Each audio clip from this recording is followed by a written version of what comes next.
there's a lot of people out there who have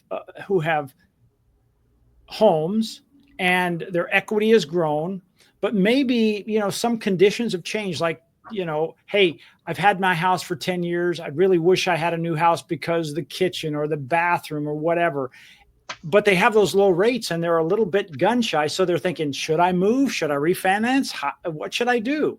And so that's what I kind of want to talk to you about today. Yeah, I think a very good subject to talk about for sure, because I think there's a lot of homeowners that are in that situation. So they have that dilemma about what to do. Do they stay or do they sell and move on? And I think what we want to maybe talk a little bit about is they have more options than just selling, if they have more of a need with their housing than what they own currently.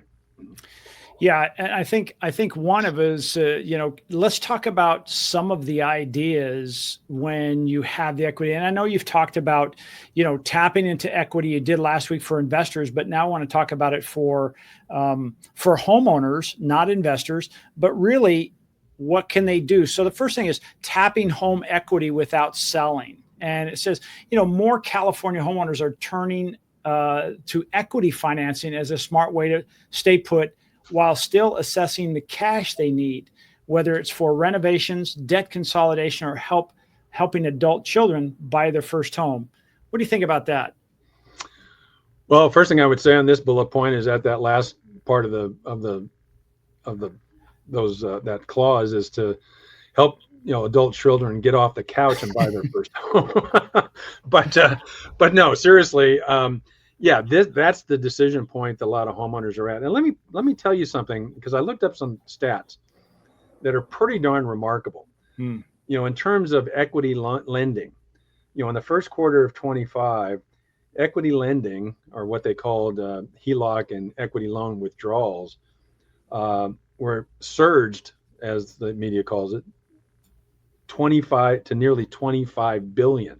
Wow. That's a pretty strong number when you consider most equity loans aren't as big as a first mortgage, right? They're usually smaller amount, 50, 100,000, maybe a couple 100,000.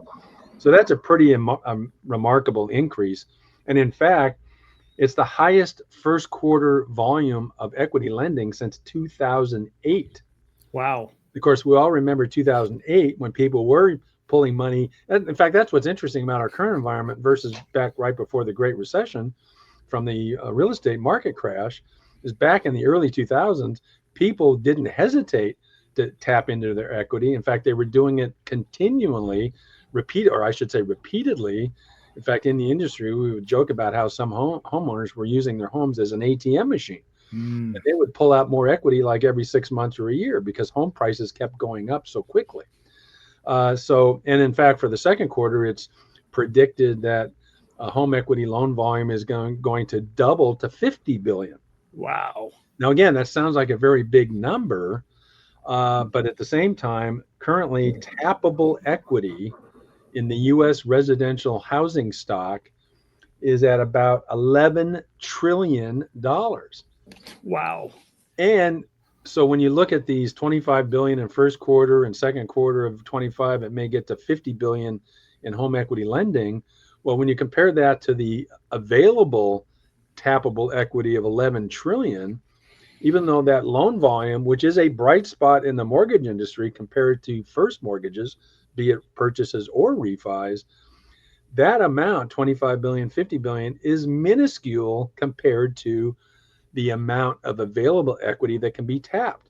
So what that tells you is a lot of these homeowners are stuck in this sell or not sell, and they're not thinking enough about the other option of don't sell and tap into that equity, because the current number of people who are doing that is pretty darn small compared to what is available to them.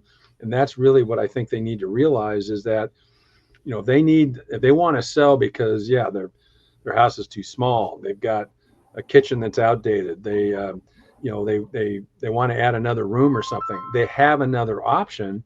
And I think more and more people need to think about that and explore the ways that they can tap into that equity. And that's where we can help.